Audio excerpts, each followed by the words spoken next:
Saviez-vous qu'il était possible de complètement personnaliser l'inspecteur de vos scripts? Avant, c'était compliqué. Maintenant, c'est simple et intuitif. Dans cette vidéo, on va utiliser UI Toolkit de Unity pour créer nos propres inspecteurs. Bonjour à tous, c'est Arnaud. Adapter Unity à nos besoins, c'est un thème récurrent sur cette chaîne. Comme tout développeur, je suis allergique aux tâches répétitives et si je peux automatiser une action, je ne vais pas me priver. On avait vu dans cette vidéo quelques attributs qui permettaient d'ajouter des interactions supplémentaires à nos classes. On a aussi découvert comment créer nos propres outils éditeurs et gagner pas mal de temps en automatisant des actions répétitives. Ici, on va personnaliser l'inspecteur d'une classe pour la rendre plus lisible et agréable à utiliser. Ce sera très utile si vous travaillez avec des designers. Et à la fin de la vidéo, on va voir comment afficher une partie de l'inspecteur en fonction des décisions de l'utilisateur, histoire de cacher des options inutiles sous certaines conditions. N'oubliez pas de vous abonner et de laisser un pouce bleu si la vidéo vous plaît, commentez, partagez autour de vous, c'est la meilleure façon de me soutenir et de faire grandir la chaîne. Merci beaucoup et maintenant, c'est parti. Commençons avec le script champions.cs. Il contient plusieurs variables, une pour le nom, une pour le sprite pour le portrait, un boolean pour renseigner s'il appartient à une classe et un enum pour spécifier à quelle classe il pourrait appartenir. Son inspecteur n'a rien de spécial. Pour modifier la présentation de l'inspecteur, créons un dossier editor et ajoutons-lui un script championsinspector.cs. Attention de bien mettre tous les scripts qui modifient l'éditeur dans un folder, dans un dossier editor. Utilisons l'attribut Custom Editor pour signaler à Unity quel script doit être modifié par Champions Inspector. Notre classe doit également hériter de l'éditeur. Réécrivons la méthode createInspectorUI, responsable de l'affichage de l'inspecteur. Cette méthode sera exécutée à chaque fois que nous sélectionnerons l'objet contenant le script Champion. Cette méthode renvoie un Visual Element. Créons donc une variable de type VisualTreeAsset et clonons son contenu dans la méthode createInspectorUI.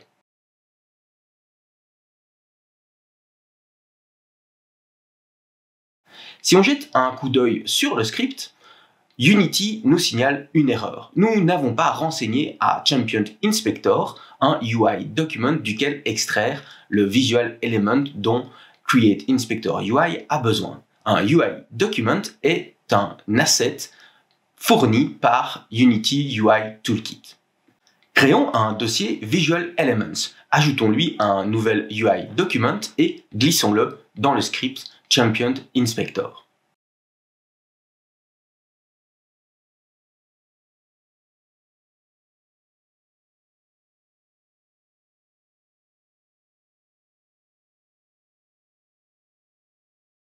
Maintenant que le Visual Element est lié à notre inspecteur personnalisé, il nous reste à déterminer son contenu. Ouvrons le UI Builder et aménageons notre inspecteur comme on le souhaite. Pour avoir accès à plus d'options et comme nous créons un outil Editor, on peut activer l'affichage des contrôles Editor. J'ai besoin d'un text field pour le nom, un object field pour le portrait et je veux que le sprite s'affiche sur la gauche de l'inspecteur. Un object field permet de sélectionner sur la scène ou dans le projet un objet. Je renseigne dans le champ type quel objet je veux sélectionner, ici des sprites.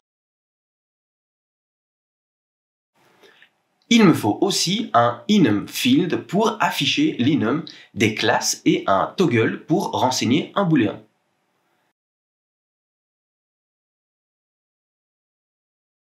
Cet enum field ne s'affichera que si le toggle est activé, mais cela, on le verra en fin de vidéo.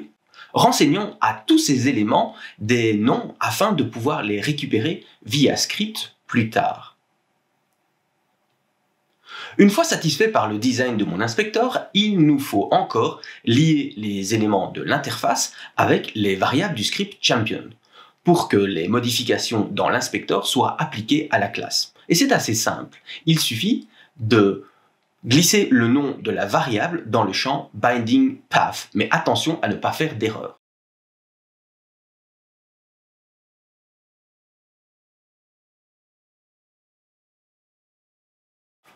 Pour se convaincre que les données sont bien transmises vers la classe, on va ajouter un élément à notre inspecteur pour nous permettre d'afficher les variables de la classe, comme si nous utilisions l'inspecteur habituel. Ajoutons donc un control fold out et donnons-lui un nom. Dans notre script Champion Inspector, utilisons la méthode Q sur le visual element pour récupérer notre control fold out sur base de son nom.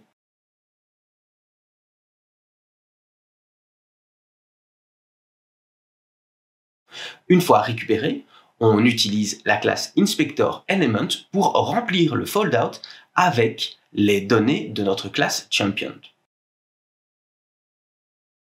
Dans Unity, on voit alors maintenant un élément supplémentaire affichant les variables de notre classe. Et lorsque je modifie les éléments de l'inspecteur, on voit bien les changements s'appliquer à la classe. Pour afficher le portrait à gauche de l'inspecteur, commençons par récupérer les différents éléments dont on a besoin. La variable PortraitVisualElement est l'élément qui va afficher le portrait. La variable PortraitObject va stocker l'object fill servant à sélectionner le sprite. Pour ensuite mettre à jour l'aperçu du sprite à chaque sélection, on utilise la fonction RegisterValueChangeCallback sur PortraitObjectField et on exécutera la fonction onUpdatePortrait à chaque changement de valeur.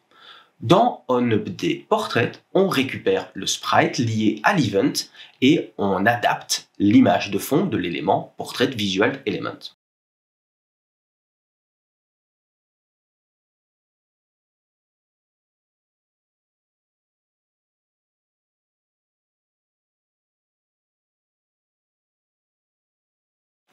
Cela fonctionne, mais si on sélectionne un autre objet et que l'on revient ensuite sur notre champion, son portrait n'est plus affiché.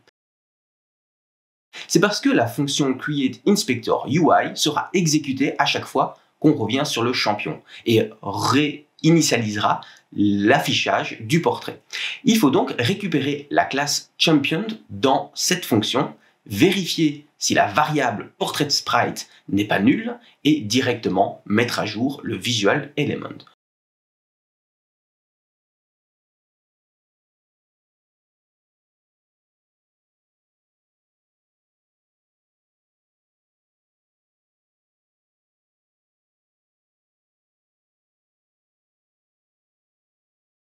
Voilà qui est réglé.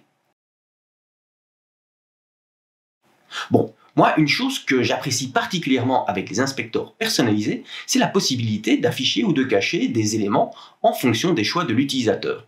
On peut voir ici un exemple assez simple. Si notre champion ne fait pas partie d'aucune classe, il n'est pas nécessaire d'afficher le menu de sélection de la classe. Pour arriver à ce résultat, récupérons l'enumField et le toggle et réagissons si la valeur du toggle change.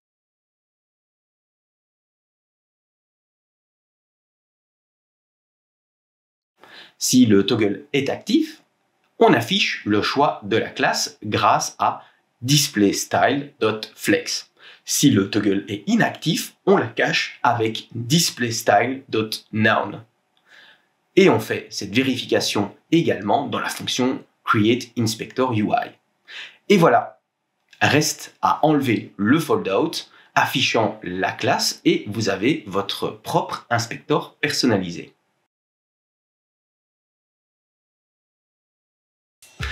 Merci beaucoup d'avoir regardé cette vidéo jusqu'au bout, j'espère qu'elle vous a plu et que vous voyez vraiment le potentiel que UI Toolkit peut apporter aux inspecteurs de vos classes. Personnellement, j'adore cette façon de faire et je mettrai des inspecteurs personnalisés partout où je le pourrai.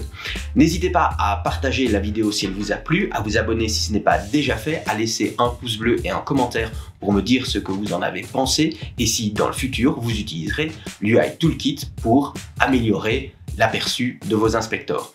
N'hésitez pas à jeter un coup d'œil sur les autres vidéos de la chaîne, on approche tout doucement des 100 vidéos sur la chaîne et il y a plein de tutoriels sur la manière de personnaliser votre editor pour répondre à vos besoins. D'ici à la prochaine vidéo, je n'ai plus qu'à vous souhaiter une bonne journée et une bonne soirée. Allez, bisous!